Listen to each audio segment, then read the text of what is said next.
Welcome friends, आप सभी का मेरे यूट्यूब चैनल में। आज मैंने चुना है सिविल प्रोसीजर कोड 1908 का एक मेंस का क्वेश्चन, जो कि बहुत बार बहुत जगह पूछा जा चुका है और मेंस के क्वेश्चन अक्सर रिपीट ही होते रहते हैं, क्योंकि सेक्शंस तो कभी नहीं बदलते ना, और उनसे जो क्वेश्चन बनते हैं वो भी कभी नहीं बदलते। जैसे कि अगर आपको बोला जाए कि कोई व्यक्ति बिना वारंट के कब गिरफ्तार किया जा सकता है, तो उसके ग्राउंड तो कभी नहीं बदलते। सेक्शन 41 में जो चीज है वो वैसी ही रहेगी, चाहे आपको वो किसी भी स्टेट में पूछी जाए, आंसर एक ही जैसा होना है। इसलिए आप देख रहे होंगे कि मेरे चैनल पे मैं मेंस ओरिएंटेड क्वेश्चन चुन चुन के उसके लिए वीडियो प्रिपेयर कर रही हूँ, और आपकी एक तरीके से देखा जाए तो मेंस और प्रीलिम्स दोनों की ही तैयारी हो जा रही है। और अगर आपका कॉन्सेप्ट बहुत अच्छा हो गया तो आप इंटरव्यू के लिए भी बहुत आराम से तैयार हो जाएंगे, क्योंकि मेंस की तैयारी के दौरान ही आपको लिखने की प्रैक्टिस तो होगी ही, आपका कॉन्सेप्ट भी बहुत अच्छा हो जाएगा। और इसके साथ में जो जो सेक्शंस यूज हो रहे हैं वो सब भी आपके दिमाग में सेट हो जाएंगे। तो प्री की तैयारी तो ऑटोमेटिकली हो ही रही है ना। इसीलिए मैंने सोचा कि मैं अलग अलग एक एक सेक्शन उठाऊं, तो फिर बहुत टाइम लग जाएगा। कि मैंने सीपीसी के 10 सेक्शन चुने, आईपीसी के 10 सेक्शन चुन लिए, तो उनको लेके बहुत समय जाएगा। तो क्यों ना मैं ऐसे क्वेश्चंस को चुनूं जिसमें 3-4 सेक्शन जो हैं आपके आराम से आ जाएं। तो इससे क्या है कि आप जब उसको खुद से बुक से पढ़ेंगे तो आपको अच्छे से समझ में आ जाएगा, आपका एक आंसर भी रेडी हो जाएगा। तो हम लोग चलते हैं आज के टॉपिक पे। आज जो मैंने क्वेश्चन चुना है सिविल प्रोसीजर कोड से है, वो है फॉरेन जजमेंट के लिए, कि फॉरेन जजमेंट जो होते हैं वो कब कंक्लूसिव नहीं होते। तो कंक्लूसिव का मीनिंग मैं पहले आपको बताना चाहूंगी। कंक्लूसिव का मतलब होता है निर्णायक, निर्णय करने वाला, यानी कि कोई ऐसा जजमेंट जो पूरी तरीके से कंप्लीट हो चुका हो, उसमें कोई भी खामी ना हो और उससे पक्षकार जो है संतुष्ट हो चुके हों। तो कोई भी जजमेंट कंक्लूसिव फाइनल तभी होता है जब दोनों पार्टी उससे संतुष्ट हो जाते हैं और उसमें कोई कमी कोई खोट नहीं होता, और उसको साबित और ना साबित करने की दोबारा जरूरत भी नहीं पड़ती। और यहाँ पर सवाल ये है हमारा कि फॉरेन जजमेंट जो है कंक्लूसिव कब नहीं होते हैं। तो इसके कुछ ग्राउंड्स हैं जो जिसके लिए मैं आपको सेक्शन बताऊंगी। पहले तो मैं आपको ये बताती हूँ कि फॉरेन जजमेंट की डेफिनेशन कहाँ दी गई है सीपीसी में। तो सबसे पहले आपका इंटरप्रिटेशन क्लॉज ही स्टार्ट होता है सेक्शन 2 में। उसमें आपको फॉरेन जजमेंट की डेफिनेशन मिलेगी 2 के 6 में। 2 के क्लॉज नंबर 6 में फॉरेन जजमेंट दिया गया है कि जो भी विदेशी न्यायालय जो है निर्णय देते हैं वही आपका विदेशी निर्णय कहलाता है। तो विदेशी न्यायालय कौन कौन होते हैं आपको बहुत अच्छे से पता है। अमेरिका की, फिर ब्रिटेन की, उसके बाद रशिया की, श्रीलंका की, जितने भी कोर्ट्स होते हैं वो जजमेंट देते हैं, तो फॉरेन जजमेंट्स ही कहलाते हैं। ये तो हो गया फॉरेन जजमेंट्स। अब ये निश्चायक कब नहीं होंगे। निश्चायक मतलब निश्चय करने वाले, फाइनल डिसीजन, फाइनल जजमेंट जिससे पक्षकार संतुष्ट हो चुके हैं, उसमें कोई कमी नहीं है, कोई दिक्कत नहीं है। तो ऐसा कब होता है, इसके लिए भी कुछ कंडीशन है। इसके लिए हम उठाते हैं सेक्शन 13 सिविल प्रोसीजर कोड का। बहुत इंपॉर्टेंट सेक्शन है। तो आज के जो लेक्चर में मैं सेक्शन 13 और 14 का आपको बहुत क्लियर करवा देने वाली हूँ, और आपका मेंस का एक क्वेश्चन भी तैयार कर देने वाली हूँ। तो आप वीडियो को बहुत ध्यान से सुनिएगा और पूरा वीडियो देखिएगा, वरना आपका कॉन्सेप्ट जो है जीरो ही रह जाएगा।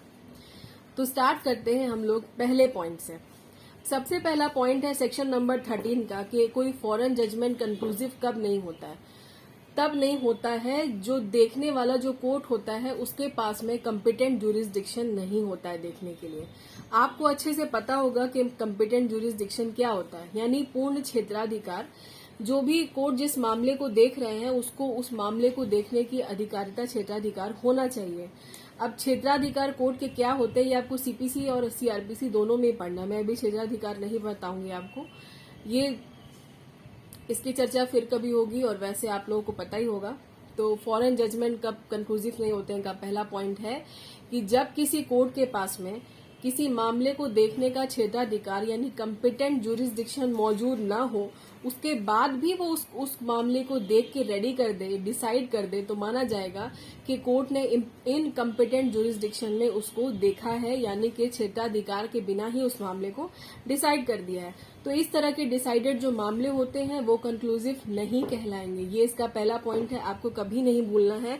और इस सेक्शन का आपको क्लॉज नंबर यानी 1 में, 2 में, 3 में, 4 में क्या दिया है वो सब भी याद रखना है, क्योंकि कभी कभार सीपीसी में प्री में ऐसे भी क्वेश्चन पूछे जाते हैं कि ऑप्शन दे करके कि 1, 2, 3 में कहाँ पे लिखा हुआ कि इनकम्पिटेंट जुरिस्डिक्शन से देखा गया मामला जो है इनकंक्लूसिव नहीं होगा, तो आप इसको वैसे ही याद कीजिएगा। अब आते हैं सेकंड पैराग्राफ में, सेकंड पॉइंट में। दूसरा पॉइंट है कि जब किसी फॉरेन कोर्ट ने किसी मामले को विदाउट मेरिट देखा है, यानी बिना गुण दोष, जहाँ पे आपको कभी कभी हिंदी में गुना व गुण भी लिखा रहता है, मुझे बोलने में थोड़ा अजीब लगता है इसलिए मैंने गुण दोष और मेरिट वर्ड यूज किया है। आप लोग बोल सकते हैं कि किसी मामले को बिना गुण दोष जांचे या फिर बिना मेरिट डिसाइड किए ही उस मामले को देख लिया है, तो ऐसा मामला कंक्लूसिव नहीं होगा जहां पर कोर्ट जो है गुण और दोष को नहीं देखती है। और गुण दोष यानी मेरिट का मतलब क्या होता है ये भी मैं आपको बताना चाहूंगी, क्योंकि मैंने आपको पहले ही बताया ना कि जब कुछ वर्ड हमारे सामने से गुजर जाते हैं और उनका मीनिंग हमें नहीं पता होता है, और जब हम किसी टीचर से क्लास ले रहे होते हैं तो शर्म से हम ये भी नहीं पूछते हैं कि क्या मतलब होता है इसका मेरिट, क्योंकि हम कहीं ना कहीं हमको लगता है कि मेरिट का मतलब पता ही होगा सबको। और अगर हम पूछे तो सामने वाले टीचर क्या सोचेंगे कि भाई इतना बड़ा हो गया, इतनी बड़ी हो गई, इसको मेरिट का मतलब मालूम नहीं है। तो कभी कभार ये बातें जो है मन में ही रह जाती है, इसलिए मैं आपको मेरिट का मतलब यहाँ बताना चाहूंगी कि कोर्ट में मेरिट का क्या मतलब होता है किसी मामले को मेरिट पर देखने का क्या मतलब होता है। तो कोर्ट के कुछ प्रोसीजर होते हैं, मतलब कोर्ट को कुछ बातें जो है फॉलो करनी ही होती है मामले को देखने के दौरान। जैसे क्या कि कोर्ट को दोनों पार्टी के सामने ही कार्यवाही को शुरू करना है, या फिर कोई एविडेंसेस लेना है तो दोनों पक्षकार के सामने ही लेना है, या फिर समन भेजना है तो समन का जो भेजने का तरीका है उसी तरीके से भेजा जाएगा। तो कुछ ऐसे कोर्ट के प्रोसीजर हैं जो कि कोर्ट को फॉलो करने ही चाहिए ये, क्योंकि मेरिट पर मामला इसी तरह से देखा जाता है। और जो भी एविडेंसेस लिए जाते हैं उसको लिखा जाता है, रिकॉर्ड किया जाता है। कोई भी जजमेंट दिया जाता है, कोई ऑर्डर दिया जाता है तो उसके रीजन मजिस्ट्रेट को लिखने होते हैं। बिना रीजन लिखे कोई मजिस्ट्रेट एक कदम भी आगे जाके कोई भी ऑर्डर नहीं दे सकते। तो ये क्या होता है, मामले को मेरिट पर देखना। और अगर इन सब को इग्नोर करके मामले को देखा जाता है तो माना जाएगा कि यहाँ पर मामले को मेरिट पर डिसाइड नहीं किया गया है। इसका बहुत ही ज्यादा इम्पोर्टेंट केस है और केस का नाम है मगन भाई छोटू भाई पटेल वर्सेस मनीबेन का केस है। ये गुजरात हाई कोर्ट से डिसाइडेड केस है, बहुत इम्पोर्टेंट है इस पॉइंट के साथ में। और आप अपने आंसर में भी इसको जरूर कोट कीजिएगा। इस केस का मैं अब आपको फैक्ट बताती हूँ। इसमें मणिबेन नाम की जो महिला है वो अपने हस्बैंड पर यानी मगन भाई पर मेंटेनेंस का केस करती है। मतलब वो औरत उसको भाई नहीं बोल रही, वो उसका पति है। गुजराती में भाई बोला जाता है और औरतों को बेन बोला जाता है, मालूम ही होगा आपको। तो वैसे ही मामले को लिखा भी गया केस को कि औरत जो है अपने पत्नी अपने पति पर केस करती है, मेंटेनेंस का क्लेम करती है। उसका हस्बैंड बोलता है कि जब हम दोनों मैक्सिको में रहते थे और तभी हमने मैक्सिकन कोर्ट से जो है तलाक की डिक्री ले ली थी, यानी कि मैक्सिकन कोर्ट से मुझे तलाक की डिक्री बहुत पहले ही मिल चुकी है, तो अब मेंटेनेंस किस काम का, मैंने इसको बहुत पहले ही सब कुछ दे दिया है और हमारा मामला तो कब का क्लियर है। तब उसकी वाइफ जो है ये जो लेके आती है इस मामले को वापस गुजरात में और फाइल करती है केस को, और ये मामला लड़ते लड़ते वो केस हाई कोर्ट चली जाती है। फिर हाई कोर्ट में उसकी पत्नी साबित कर देती है कि जो फॉरेन कोर्ट्स ने यानी मैक्सिकन कोर्ट ने उसके हस्बैंड को जो डिक्री दी है तलाक की वो विदाउट मेरिट ही दे दी है, यानी मामले के गुण दोष को देखे बिना ही डिसाइड कर दिया। तो फिर ये जजमेंट कंक्लूसिव कैसे हुआ, उसने वापस इस मामले को उठाया और वो इस मामले को आगे लेके गई। अब इसके बाद उसने क्या क्या ग्राउंड दिए, किस आधार पर उसने कहा कि फॉरेन कोर्ट ने इस मामले को बिना मेरिट पर देखा। उसने सबसे पहला ग्राउंड दिया कि उसका पति कभी कोर्ट में मौजूद ही नहीं हुआ, किसी भी हियरिंग पर उसका पति कभी आया ही नहीं, तो कैसे कोर्ट ने जो बिना सोचे समझे ही जजमेंट दे दिया। फिर उसने ये कोर्ट को बताया, हाई कोर्ट को साबित किया उसने कि फॉरेन कोर्ट यानी मैक्सिकन कोर्ट की तरफ से जो समन इशू हुआ था वो उसके पास कभी आया ही नहीं, जबकि कोर्ट का काम होता है कि समन उस व्यक्ति के घर पर भेजा जाए जहां वो रहता है। आपने पता ही होगा समन का प्रोसेस क्या होता है, नहीं पता होगा तो आप अच्छे से सीआरपीसी सीपीसी दोनों को पढ़िएगा, आपको पता चल जाएगा। वैसे जब मैं बताऊंगी तब भी पता चलेगा, थोड़ा वेट करना पड़ेगा। उसने ये बताया कि समन कभी उसके पास में कोर्ट की तरफ से पहुंचा ही नहीं और समन को उन्होंने गजट में इशू करके पब्लिश करवाया। तो ये कोई तरीका नहीं था समन पेश करने का। उसके बाद कोर्ट ने जो भी एविडेंसेस लिए, जिस एविडेंसेस के थ्रू उन लोगों ने मामले को डिसाइड किया, उसको उन लोगों ने रिकॉर्ड ही नहीं किया। यानी कि मामले को के जो भी एविडेंसेस उन्होंने खोजे, उनको पता चले, उन्होंने उसको लिखा ही नहीं, अभी कथित नहीं किया, पेपर में नोट नहीं किया। क्या रीजन पर उन लोगों ने मामले को डिसाइड किया उसको नहीं पता था। तो देखा जाए तो इस मामले को सच में ही बिना मेरिट के ही डिसाइड किया गया। इस तरीके से तो कभी भी कोई मामला डिसाइड नहीं किया जाता। तो सच में ये कंक्लूसिव जजमेंट नहीं था। उसने वापस से हाईकोर्ट में इस मामले को उठाया और हाईकोर्ट ने भी यही जजमेंट दिया, गुजरात हाईकोर्ट ने, कि सच में ये कंक्लूसिव जजमेंट नहीं है और वाइफ के लिए जो मेंटेनेंस क्लेम किया था उसने, वो इशू हाईकोर्ट की तरफ से हुआ। अब आते हैं हम लोग इसके थर्ड नंबर पॉइंट कहता है कि फॉरेन जजमेंट कब कंक्लूसिव नहीं होते हैं। इसका एक ये भी रीजन है कि जो भी कोर्ट मामले को देख रहा होता है उसको इंटरनेशनल लॉ की प्रॉपर नॉलेज होनी चाहिए। ऐसा क्यों? क्योंकि जब भी हम किसी दूसरे देश के व्यक्ति के मामले को देख रहे होते हैं तो कहीं ना कहीं इंटरनेशनल लॉ भी वहां पे मैटर करता है और इंटरफेयर भी करता है। उसके भी कुछ रूल और रेगुलेशन होते हैं जो कि कोर्ट्स को फॉलो करने पड़ते हैं। और जब फॉरेन कोर्ट्स जो है किसी फॉरेनर के मामले को देख रही होती है और वहां पर अगर वो इंटरनेशनल लॉ के किसी भी प्रोविजन का वायलेशन करती है या फिर उनको नॉलेज ही नहीं है इंटरनेशनल लॉ के बारे में या उन्होंने कोशिश नहीं की है इंटरनेशनल लॉ के प्रोविजन को पढ़ने की, देखने की, तो अगर उसके बिना ही जजमेंट दिए जाते हैं तो वहां पर उनकी जो जजमेंट हो गए कंक्लूसिव नहीं माने जाएंगे, यानी कि पूरे नहीं है, कंप्लीट नहीं है, ठीक नहीं है, निश्चायक नहीं है। नेक्स्ट पॉइंट है कि फॉरेन कोर्ट्स जब भी किसी मामले को देखती है तो उन्हें नेचुरल जस्टिस के रूल को फॉलो करना पड़ता है। नेचुरल जस्टिस के 2 रूल आपको बहुत अच्छे से पता होंगे। सबसे पहले तो रूल अगेंस्ट बायस, कोई भी व्यक्ति अपने ही मामले में जजमेंट नहीं दे सकता। सेकंड नंबर में है हियर द अदर साइड, दूसरे पक्ष की भी सुनो, बिना सुने किसी का निर्णय नहीं दिया जा सकता।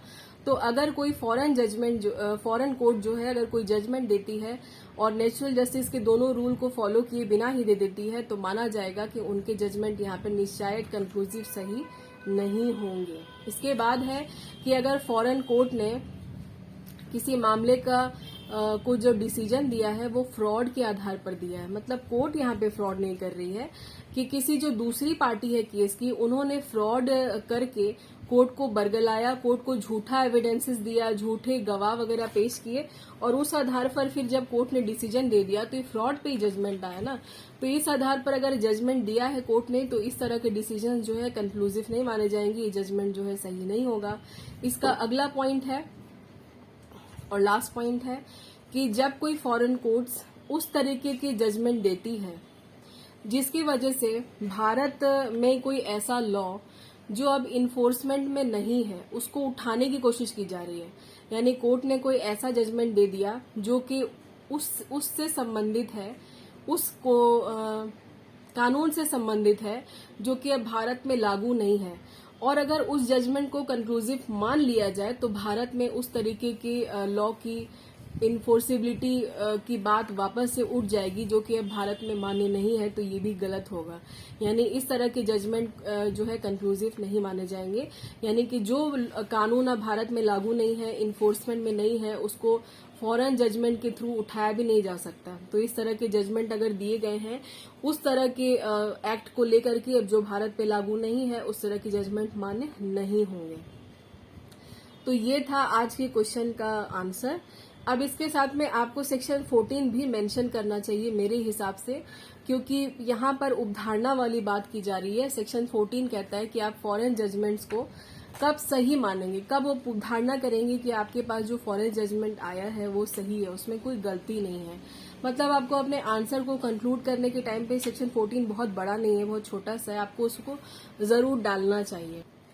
सेक्शन 14 उपधारणा की बात करता है कि फॉरेन जजमेंट्स के मामले में आप कब उपधारणा करेंगे कि ये बिल्कुल सही जजमेंट है। तो जैसे कि कोर्ट में कोई मामला चल रहा है और कोर्ट के पास में कोई फॉरेन जजमेंट की सर्टिफाइड कॉपी मौजूद होती है। सर्टिफाइड कॉपी क्या होती है ये आप लोगों को अच्छे से पता होगा अगर आपने एविडेंस एक्ट पढ़ा होगा। तो ये मत कहिएगा आप लोग कि आपको सर्टिफाइड कॉपी नहीं पता है क्या होती है। नहीं हो पता होगा तो आप कमेंट बॉक्स में जरूर बताइएगा कि आपको ये भी नहीं पता है। मैं सर्टिफाइड कॉपी पर भी एक छोटा सा वीडियो बना के आपको समझा दूंगी क्या होता है, इसकी कोई बड़ी बात नहीं है। तो फॉरेन जजमेंट की कोई सर्टिफाइड कॉपी किसी इंडिया के कोर्ट में मौजूद होती है और वो सर्टिफाइड कॉपी जो है उसके आधार पर कोर्ट तब तक उस फॉरेन जजमेंट को सही मानेगा और ये भी मान के चलेगा कि ये जो जजमेंट है ये कॉम्पिटेंट जुरिस्डिक्शन वाले कोर्ट ने ही दिया है। कब तक? जब तक कि कोई दूसरा पक्षकार ये साबित ना कर दे कि फॉरेन जजमेंट सही नहीं है और इसको जो है कॉम्पिटेंट जुरिस्डिक्शन वाले कोर्ट ने नहीं दिया है, तो तब तक कोर्ट इसको ही मान के चलेगा कि जजमेंट सही है और ये फॉरेन जजमेंट ही है क्योंकि इसकी सर्टिफाइड कॉपी कोर्ट के हाथ में मौजूद है। वैसे भी आपको पता है कि जो भी व्यक्ति जिस तरीके की भी बात कोर्ट से मनवाना चाहता है तो बर्डन ऑफ प्रूफ उसी के ऊपर लाई करता है। तो अगर कोई व्यक्ति कहता है कि नहीं ये फॉरेन जजमेंट सही नहीं है और ये इसकी सर्टिफाइड कॉपी नहीं है, यानी कि ओरिजिनल सर्टिफाइड कॉपी नहीं, तो साबित भी उसी को करना पड़ जाएगा क्योंकि ये जो है सर्टिफाइड कॉपी नहीं है। तो जब भी आप इस क्वेश्चन के आंसर को लिखेंगे आप सेक्शन 14 को भी जरूर मेंशन करेंगे। और अगर आपको कोई केस आपके हिसाब से अच्छा लगता है बुक से तो आप ले सकते हैं। मुझे ये केस सबसे ज्यादा अच्छा लगा और सबसे अच्छा भी, जो कि बहुत अच्छे से मैच करता था मेरिट पर, तो मैंने लिया। बाकी और भी जजमेंट्स आपकी बुक में होंगे, आप ले सकते हैं, केस डाल सकते हैं। आंसर को आप जितना अच्छा बनाना चाहेंगे बना सकते हैं। कोई रिसेंट जजमेंट मिले तो वो भी बहुत अच्छी बात है। अब आ गया है लेक्चर को कंक्लूड करने का टाइम। चलते हैं और मिलेंगे आपसे अब अगले वीडियो के साथ में, अगले पॉइंट के साथ में।